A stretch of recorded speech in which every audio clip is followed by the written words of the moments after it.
Bismillahirrahmanirrahim. Assalamualaikum warahmatullahi wabarakatuh.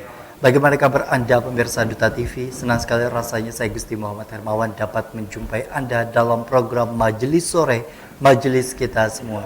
Seperti biasa kami hadirkan narasumber dari UIN Antasari Banjarmasin untuk membahas tema-tema seputar kajian Islami, dan tentunya juga di hari ini kita telah kedatangan satu narasumber yang tentunya juga menjadi tenaga pengajar di UIN Antasari Banjarmasin. Program Majelis Sore tidak hanya bisa Anda saksikan melalui terestrial, namun juga melalui live streaming kami di dutatv.com maupun juga berbagai platform media sosial kami, yakni Duta Televisi Official. Telah bergabung bersama kami di sini secara langsung di studio Duta TV Ibu Dr. Hajah Mila Hasan MAG. Assalamualaikum Bu.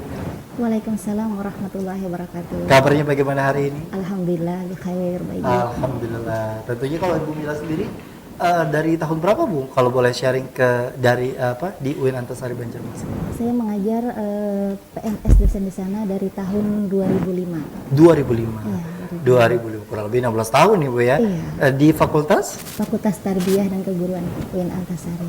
Baik. Nah, kita bicara mengenai tema kita hari ini, memaknai Isra Mi'raj di masa pandemi COVID-19 dengan takziyatun nafs. Sebelum kita mengenal apa itu takziyatun nafs, boleh Ibu sampaikan terlebih dahulu pembuka tema kita hari ini. Dipersilakan. Ya. Assalamualaikum warahmatullahi wabarakatuh. Terima kasih kepada pembawa acara pada hari ini. Saya akan membawakan tema yang berjudul memaknai Isra Mi'raj di masa pandemi COVID-19 dengan metode tazkiyatun nafs.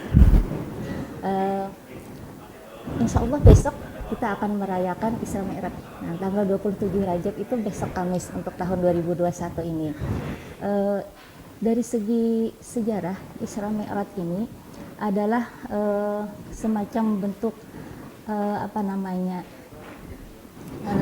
penghormatan kepada Rasulullah, pemuliaan kepada Rasulullah, karena sebelum Isra Mi'raj ini terjadi, boleh dikatakan pada saat itu disebut Yaumul Huzn, tahun kesedihan bagi Rasulullah.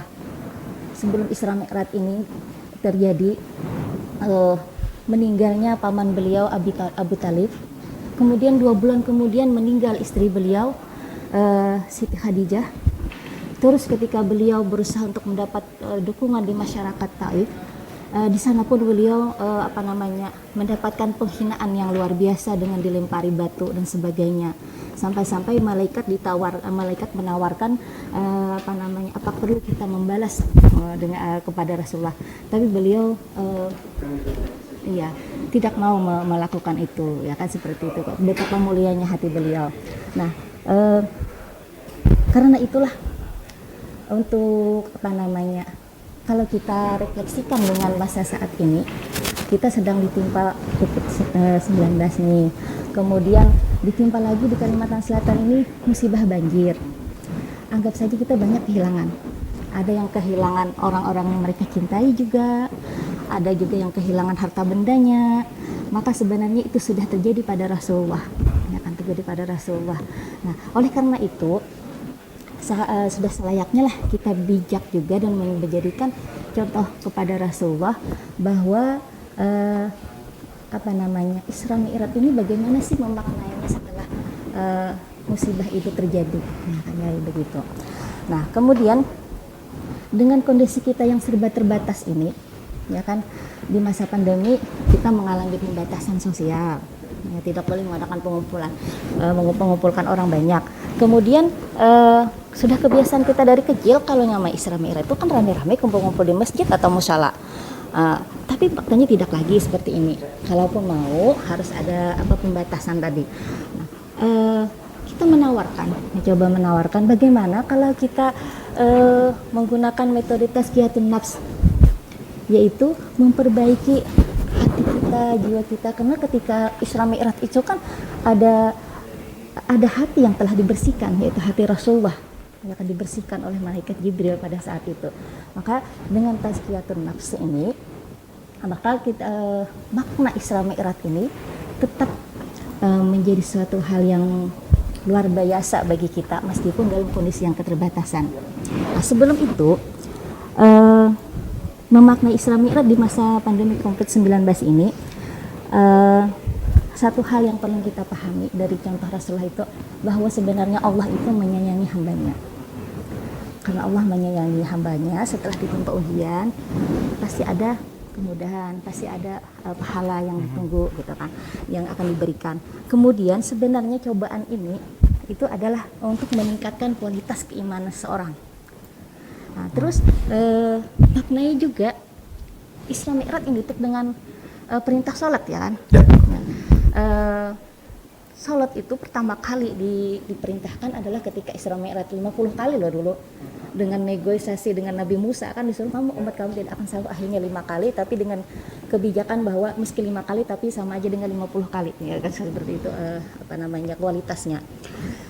Itu adalah kesempatan kita untuk memperbaiki kualitas sholat kita.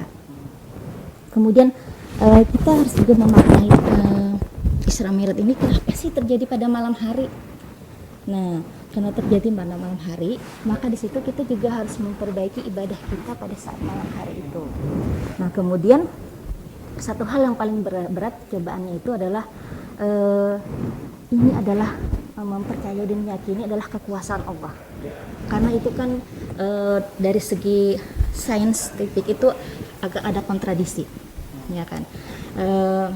Kalau ya iya, karena kan kalau teori itu secara teori fisika, kalau kan ini di abdihi, nah Rasulullah itu kan di dalam ayat surah Al-Isra ayat 1 itu, a'udzubillahi minasyaitonirrajim, bismillahirrahmanirrahim, subhanallazi asra bi abdihi lailan minal masjidil haram ilal masjidil aqsa barakna haulahu linuriyahu min ayatina innahu huwas samiul basyir.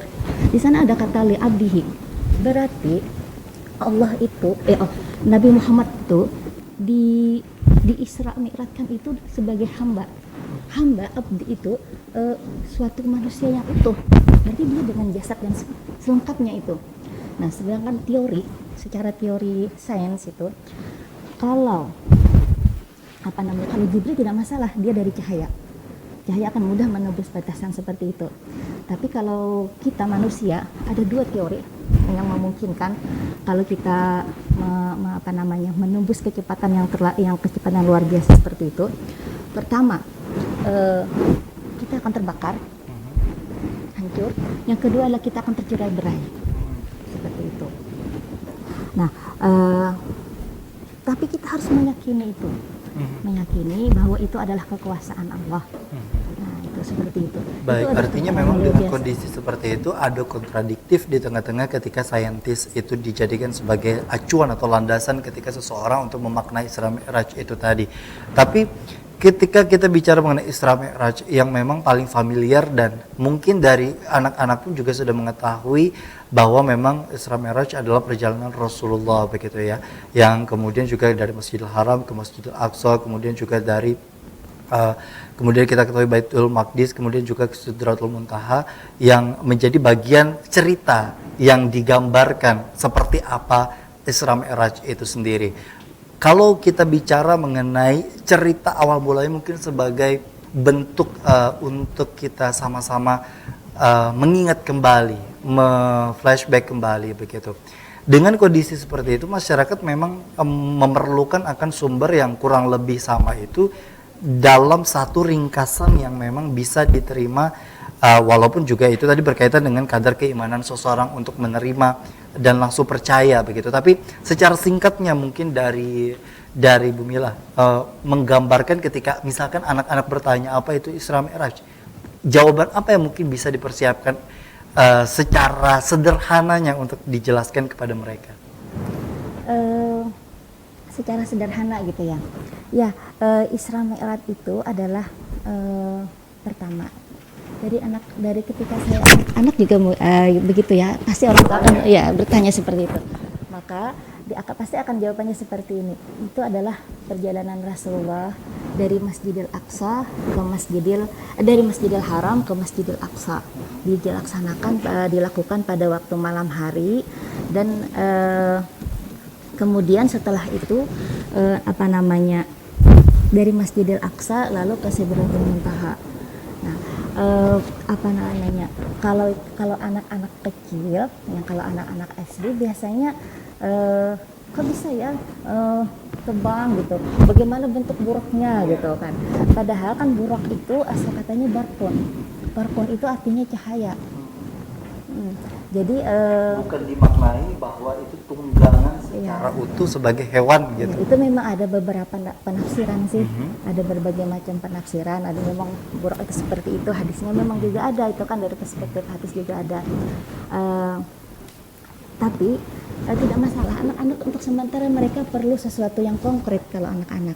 Dan gitu, penjelasan yang memang bisa diterima oleh bisa mereka. diterima, tidak masalah bentuk burak begini-begini, kan kadang ada fotonya juga, tidak masalah. Tapi kalau sudah tingkat nanti mahasiswa, maka akan dijelaskan dengan teori yang lebih dalam lagi biasanya. Seperti kita itu. mungkin nanti akan bahas seputar itu. Bagaimana mahasiswa menerapkan ataupun juga mengetahui, bahkan mungkin menyampaikan kepada rekannya yang secara utuh tidak mengetahui akan konsep dari Isra Mi'raj itu sendiri.